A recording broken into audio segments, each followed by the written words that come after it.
In more industrial environments, larger power tools are often used and certain guidelines for their use need to be followed. Examples include chainsaws, table saws, and mechanical presses.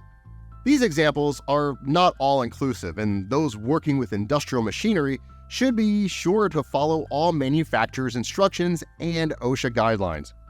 Due to the speed and strength of industrial machinery, accidents can't be stopped once they start, so prevention is key. When using a chainsaw or similar equipment, clothing should not be loose and should be free of dangling sleeves or edges that could be caught in the chainsaw. It's recommended that protective pads be worn on the legs.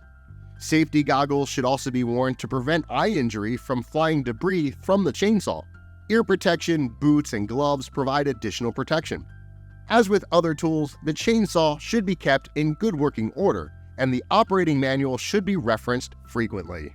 The chain on the saw needs to be sharpened if it becomes hard to cut, the wood smells burnt, or the chain seems to be slipping while cutting. Some other precautions to follow when using a chainsaw are to only refuel it when it's completely cool. Don't smoke while using a chainsaw, and only start the chainsaw using the pull string with the chainsaw facing away. Chainsaws should be transported with a guard on it or in a carrying case.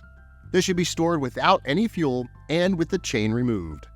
The most common injuries involved in the use of table saws involve fingers being cut off by the blade. Now, there are a few safety measures that can be taken to help prevent these injuries.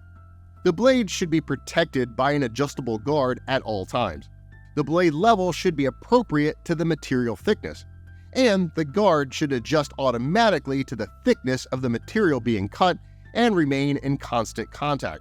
The operator's hands should not be too close to the blade, guiding the material being cut from the outer part of the table saw. Any material that becomes stuck in the blade shouldn't be removed by hand. De-energize the saw and use a manufacturer's supplied push stick or push block to dislodge anything stuck. Following these guidelines will help keep fingers where they belong. The use of large industrial power tools like machine presses also require the operator to maintain focus on the job at hand, as the injuries that can occur tend to be severe due to the actions this type of tool performs.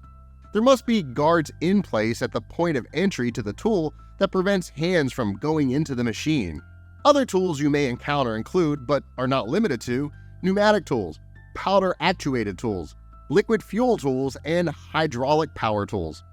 As with the specific examples included in this training, you'll want to follow all manufacturer directions and general safety precautions.